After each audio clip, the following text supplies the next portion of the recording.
Am I the a-hole for making Christmas awkward when I said I didn't care if my mom ended up divorced? My dad died when my mom was pregnant with me, 15 male. My brother was 6 when dad died and always talked about him and told me stories about him. He was really affected by dad's death and kept him alive for me in a way. I can't describe it, but some of my favorite memories are of my brother telling me bedtime stories that were just stories about dad, instead of stories from books or made-up stuff. He only had 5 he knew from living them, but they were the best. He also told me stories he got from my dad's family too, just way less frequently since they weren't his lived stories.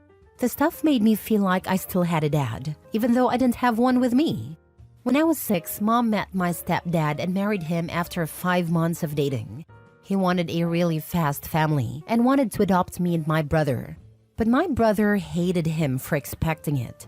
They had a fight when it was mentioned because our stepdad said he'd be the man of the house and our family. So it only made sense. My brother told him he was a stranger. We only knew him for 3 months when this was happening, so my brother wasn't wrong. It offended our stepdad though. I wasn't okay with it either, and that ticked him off more. He brought it up a bunch of times the first year, and then like 5 times a year after that. My brother told him he'd rather be dead than let him be his dad. I said no, but I tried to not be a jerk about it. I didn't want it and got kind of annoyed by being asked so much. I said that too, but I was told it was something he'd keep asking because he felt he deserved it. My mom wanted him to have what he wanted, and they didn't think it was fair for me to say no when I didn't ever know my dad or have a relationship with him. My mom gave my brother a really hard time for being the cause of it, and my stepdad told me I should want a dad at my age. He said that at a lot of different ages. Yesterday, things got awkward and it's made today awkward too. We're not even that far into today. But my mom and stepdad sat me down, and he told me again he wanted to adopt me. Before I could say no again, he told me he's tired of not having kids of his own. He can't have any, and he wants someone to pass on his family name. He wants that to be me since he raised me as his own. He said he's tired of being dismissed as a dad, and if I don't accept him, then he's done. And he'll either divorce mom or he'll ignore me and my brother forever. My mom told me I need to help her not get divorced and ask if I wanted that for her. I said I don't care. I don't want to be adopted, and I'm not giving in because of their marriage. They didn't like my answer, and now my mom's family's frustrated that I made things so awkward because we're all together and it's bad. I'll probably hide out in my bedroom for the rest of the day because it's intense downstairs. Am I the a-hole? Now for the top comments. It's disgusting that they're putting the fate of their marriage on your shoulders. I'd reach out to your brother or another adult to see if there is a way you can leave. My brother knows about it all, but he can't take me. My mom would fight it, and she would win because my brother is my brother and not my second parent. He looked into whether I could live with him a year ago, and he was told even if I wanted it, we wouldn't have a chance when I have a living parent. Not the a-hole. You are absolutely not responsible for your mother's marriage. The foundations of their marriage have absolutely nothing to do with whether they adopt you or not. She seems to be manipulative. 100% this. And Opie did not make Christmas awkward. His mom and her husband ruined Christmas with their emotional blackmail. They're massive a-holes, and so are the relatives trying to blame Opie. The relatives from mom's side of the family only care about the mom. It's frustrating how family often jumps to blame the kid instead of holding the adults accountable. Opie deserves support, not guilt for their choices. This is a huge burden for such a young person. You'd be surprised to know adults who own up to accountability has drastically dropped over the years. And something tells me this free fall wouldn't get any better anytime soon. Next story. Am I the a-hole for calling my soon-to-be ex-husband a freaking psycho for putting the news of our divorce in the kids' presents? My soon-to-be ex-husband and I have been married for a long time, but we're going to get divorced soon. We've had our fair share of fights here and there, which is normal for any couple, but he is the type of man who complains a lot, makes a ton of demands, and rarely acknowledges me or includes me in big decisions. Things had already been bad between us, but it got worse when he received his diagnosis. He is suffering from a medical condition. While I sympathize with his condition, I knew this was going to be the end of our marriage. I knew I could not handle this version of him with his condition at all. So I was very honest with him and told him that I wanted a divorce. He was open to it, yet resentful towards me. But he had been for a while now, so yeah. We agreed to tell the kids after Christmas and just be together as a family and enjoy the holidays. Well, he wanted to be petty and get back at me, but I didn't think it'd go to such lengths. In the morning, when our kids, they're 13 and 15 by the way, opened their Christmas presents, they were shocked to find out their dad and I are getting divorced. Their dad printed this on paper and put the papers in their gift boxes. It was horrible. Especially the way he worded it. Merry Christmas. Your mom is divorcing me. The house turned into a crying mess. He wasn't even there. He went to get coffee or something. He knew what was going to happen. Thus, he left the house in the morning. I didn't know what to do. I tried my best to get them to calm down and they called my mom. He came back and I absolutely blew up at him and called him a freaking psycho for doing this to the kids. On Christmas, no less. He defended himself, saying I was no better for deciding to end our marriage right after his diagnosis. I told him it was more because of his awful character than anything else, but he has tainted my image to the kids, as they now think I'm leaving him because of his condition and refuse to speak to me. It got out and in-laws got involved. He told everyone I called him a psycho and yelled at him for telling the kids the truth. They all came at me, especially his mother who hated me all those years for no apparent reason. She called me a bee and said that if my relationship with the kids is ruined, then it would be because of my own doing, and I have no one to blame but myself for being such an awful wife and mother. It escalated. He's moving out, and the kids are with my mom. I'm feeling utterly devastated right now, but started to think that my outburst was unnecessary. And calling him a psycho and causing a scene instead of de-escalating the situation might have been wrong. Remember, your relationship with your children is a marathon, not a sprint. One day they will look back on this and think their dad is a psycho. They will have lots of other examples of him being a nut job by then. Remember the Christmas dad traumatized us while sipping wine together in their 30s over a Christmas dinner? Always be the bigger person. Always rise above and put your kids first. Trust that your soon-to-be ex cannot hide his rotten core forever. Honestly, this should be documented as an attempt at parental alienation when the conversation turns to custody. I love this advice. When your kids are older, they'll see everything for what it is. You can't control what their dad does, but you can control how you respond. Keep being the bigger person even when it's hard. They will remember who was there for them. Don't wait for them to be older. Explain why you're leaving. They're both old enough to understand. What he did was petty and wrong, but you're certainly being incredibly vague about the important details. We only have your side of the story when it comes to why you're getting divorced, and you admit that his medical condition is a major reason you're choosing to divorce him now, so I'm not sure you're much better. Until you provide more details about the cause of the divorce or his medical condition, I'm saying everyone sucks here. My relationship with him has been bad already, and now I just don't think things will get better after his diagnosis. In fact, I'm 110% certain they'll get worse. I'm sure he'll just get more needy and controlling, and I don't think I can take it. Next story. My wife is sad because I got my sister a much more romantic Christmas gift than I got her. Am I the a-hole? Last night, my family hosted a gift party. We invited siblings, parents, and grandparents. The party was going great, and everyone was genuinely happy when they opened their gifts. My wife had a Christmas list, and I got my wife all the items from the Christmas list. My sister opened her gift last, and after looking at the gift for a minute, she broke down in tears and hugged me. For context, when my sister's first boyfriend broke up with her back in high school, it really hurt her. I still remember how she was when she came home from school that afternoon. She was just a mess. She was also going through a lot of other issues. That night, I drove her to a park near where we lived, and we just sat on the grass and looked at the stars.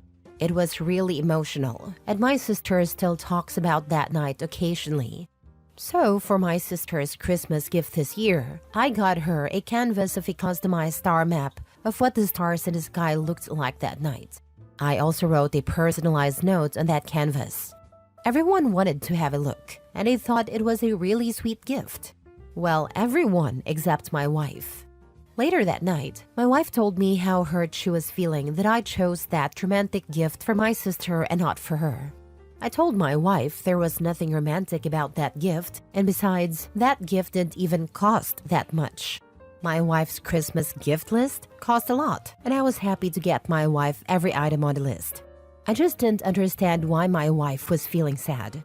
I told my wife if she wants the star map, I can get her one too, of what the stars looks like in the sky the night I proposed to her. But my wife told me it isn't the same, and to leave it. This morning, my wife still looks somewhat sad. Am I the a-hole? I don't understand where I went wrong.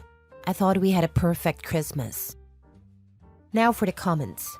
I feel like there's a lot more context needed here. Do you normally give other people really thoughtful, heartfelt gifts while just checking off items on your wife's list? Or do you try to give her thoughtful gifts too? She's not mad about the gift. She's mad about the thought that went into it, and how she doesn't feel like you gave her that amount of emotional effort. Meanwhile, you're acting like spending money on her is the equivalent of emotional effort. To most people, they are not the same thing. Then when she says she's upset, you acted like the gift itself, the star map, was the issue. And again, put no emotional effort into the response you gave. You said you would just copy-paste the same gift you gave your sister. She didn't want the map. She wants the effort and the care. I would bet this goes a lot deeper than just this one Christmas. How often do you put effort into other relationships while acting like your relationship with the person you chose to marry is on the back burner? One of the last nails in my marital coffin was a Christmas where I had gotten my then husband a few small gifts. We had many troubles then, so I couldn't get a lot, that were meaningful to him, his family, and their heritage. He got me nothing. I told myself that was okay because of finances. And then he showed me a thoughtful gift he had gotten one of his managers. I froze. It wasn't a romantic gift at all. Personally, I think it was to get on his co-worker's good side. I don't think it worked. But I remember standing in my living room and just being still as he told me how much time it took picking out this gift. Here I was, his wife and mother of his children, and he couldn't even take the time to get me a candle or scented hand lotion. The saying, "it's the thought that counts," is very true for many of us. I'm wondering if Opie's wife gives him a list of things, because if she didn't, he'd tell her he had no idea what to get her. Or maybe she's a materialistic bee, but I sense there's something deeper for Opie's wife. Last story. Am I the a-hole for refusing to give my mom the only gift she wanted for Christmas? A little backstory. My sister has resented my existence pretty much since I was born. When I got pregnant with my oldest daughter, my sister became very controlling. She would demand to be at every OB appointment and tried to demand we let her in the delivery room when only one person was allowed in beside me. Every first for my oldest had to involve my sister because she's never had a kid before. This is my first kid too, you know? My sister became obsessed with my oldest, to the point I believe she was borderline grooming her to believe that she was the mom and not me. My family and I relocated a couple of months ago halfway across the country. This decision came because my sister threatened to call CPS on me for not allowing her to take my oldest over the entire summer break. She told me she'd have me lose custody of both kids. The reason I wouldn't let her take my oldest for the summer was because she had literally just threatened to bring her pistol to my mom's house and put a bullet in my fiancé's head. We moved a few months back to get away from that toxicity. I figured this was the best option for us and decided to still keep somewhat of a relationship with my sister. We would video chat almost daily. On my oldest 5th birthday, my sister made a call to CPS. She claimed my fiancé and I were sexually abusing my 5-year-old and we were physically neglecting both children. She sent in a photo of my 2-year-old with chocolate ice cream on her face because she'd literally just finished the ice cream. My sister saw her eating it, so she knew it was fresh, yet still took a screenshot and used that as evidence that I'm neglecting my kids because they're always dirty. The sexual abuse claim came because my 5-year-old had a diaper rash and it was bothering her. So she said, "My butt hurts." My daughter is autistic and has epilepsy. We're working on potty training still. I know it was my sister who reported us because she bragged about it. And I know for sure this report was her being mad that we moved away. She wanted to get back at me for taking her kids away from her.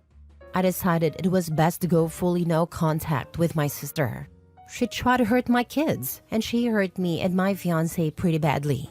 To me, what she did was unforgivable. Today, with it being Christmas, I called my mom on Messenger so the kids could show her what they got and tell her Merry Christmas. The conversation went pretty well until the end when she went into another room and asked me if I could do her a favor. I said, "Sure, what's up?" And she goes, "Have the kids talk to your sister. It's Christmas." I told her no, I will not have that. She tried to hurt my kids, and I don't want them around someone who would do that. My mom started crying and going on about how it's Christmas, and it'd just be for a couple of minutes. Then we can go back to no contact. I told her that it was my daughter's birthday when she decided to try and ruin her life. My mom started crying and said she wanted to get off the phone, so we hung up. The last time my kids saw my sister since going no contact, they kept asking for 2 weeks about talking to her. This wouldn't be a one-time thing. This would be them begging and crying to see my sister, and them not understanding why they can't. Was I being an a-hole here? This was the only thing my mom asked for Christmas this year. Not the a-hole for protecting your kids from harmful behavior. Not the a-hole. You're protecting your children from someone who has proven to be harmful and dangerous, and that takes priority over anything, even family requests.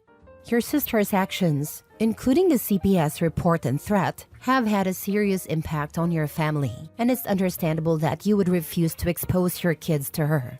While your mom's feelings are valid, her request puts your children at risk emotionally, and you are right to set boundaries. You made a difficult decision to protect your children, and that is never something to apologize for. She threatened to shoot your fiancé. She called CPS on your daughter's birthday.